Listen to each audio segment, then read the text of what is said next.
At the moment, everyone is focusing on the football, and it's completely understandable because what happened in the match was not very good. However, the transfer market does still move and clubs still talk to players, and Leeds United could be somewhat stumped by the update that has just come out, specifically that Junior Firpo's exit could come very, very soon. So in this video, I'm going to talk you through what the update is, the potential paths Leeds United have forwards, what our better choice is in my opinion, and why Leeds need to start acting basically immediately.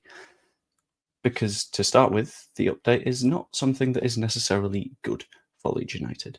The update is that Real Betis have been in contact with Junior Firpo over a potential move. Now, I don't know whether this is about in the summer or if this is about in January, but it's looking like with his contract expiring, it's more likely to be a job about the summer because he can sign a pre-contract to any club of his choosing, basically from now, from the 1st of January. Same applies to if Leeds wanted to sign someone on a free move in the summer, we'd be doing exactly the same thing. Issue is we don't know what league we're going to be looking at. So Real Betis have taken the initiative, had a chat with Junior Firpo, and I'm going to take a guess that talks are quite positive because Firpo has always spoken positively about Real Betis, gets him to top tier football for certain next season, and I feel like we would have had a little bit more news on a contract for him before now if he were likely to be sticking around. And this means that there are two potential paths forward for Leeds United. You've got the path of keep Junior Firpo throughout the rest of this season and hope that he gets back to fitness, becomes a key part of the squad again, and builds and builds and builds and improves. Or there's a potential option for negotiating his exit to happen in January. This coming with a little bit of a fee from Real Betis, with Leeds United making out something of a transfer fee on what could be a free move. Now, this is something that has happened before, but is not the most common. And it's not the most common specifically because Betis know that they can get him on a free in 6 months' time. However, it happens if there is a side that is in desperate need of, in this case, a left-back that can play as soon as possible, with Junior Firpo set to come back in roughly February. If Betis are specifically struggling this season, then it might make some sense for them to say, you know what, we'll get him in 6 months early because they can do so relatively cheaply compared to what they would usually expect. At the moment, Betis are sat in 9th place in La Liga, and they would hope to be a little bit higher up the table. They tend to qualify for Europe, and right now they're not in that conversation behind Mallorca, behind Girona, behind Sociedad. They're a side that can push on a little bit harder than this, and that might tempt them into wanting to get something done.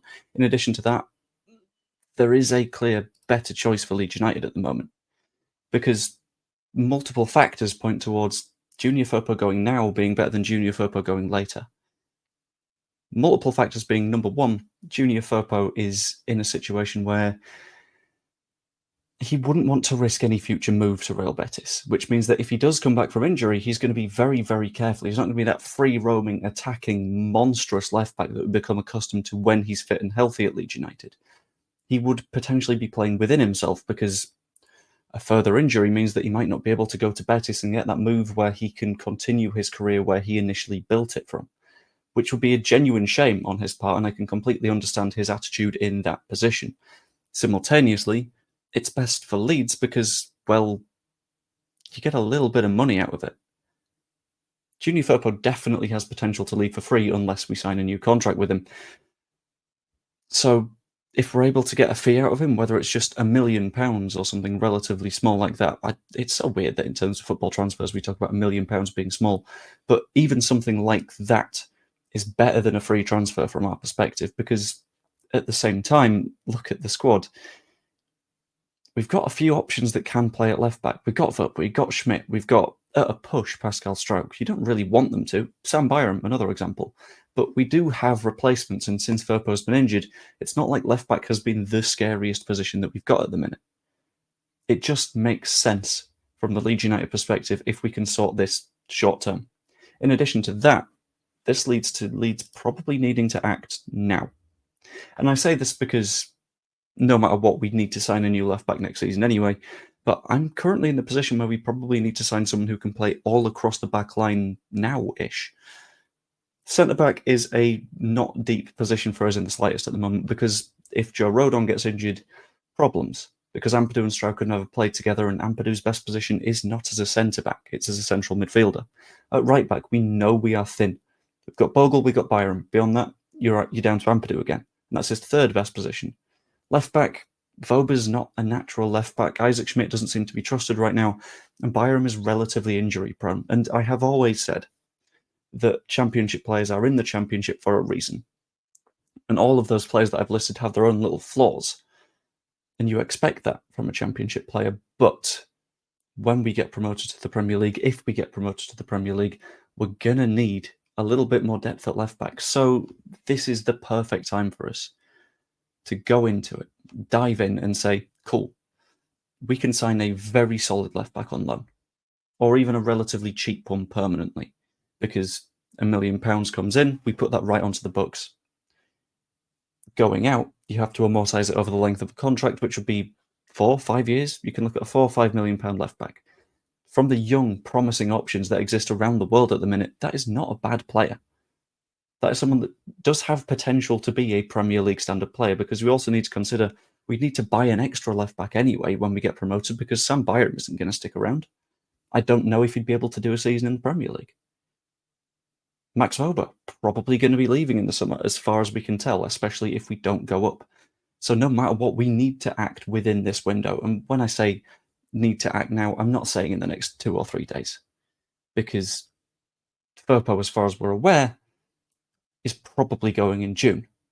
I think shorter term leaving makes more sense for us, but you don't want to force anything.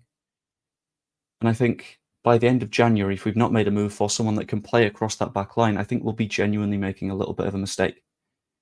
It's as essential to me as the 10 or a number 9.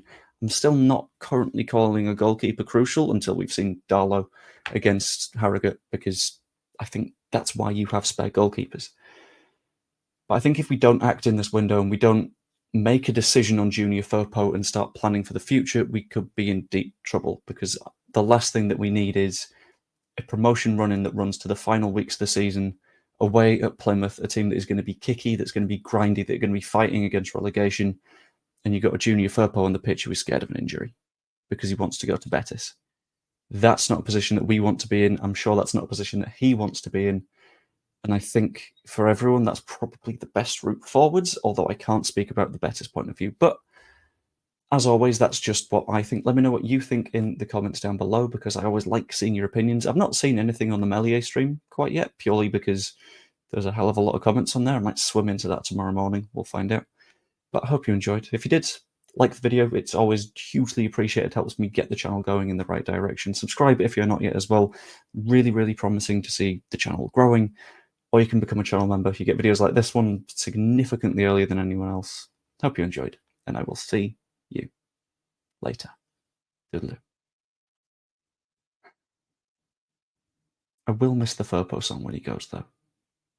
Fantastic song. Anyway, toodaloo.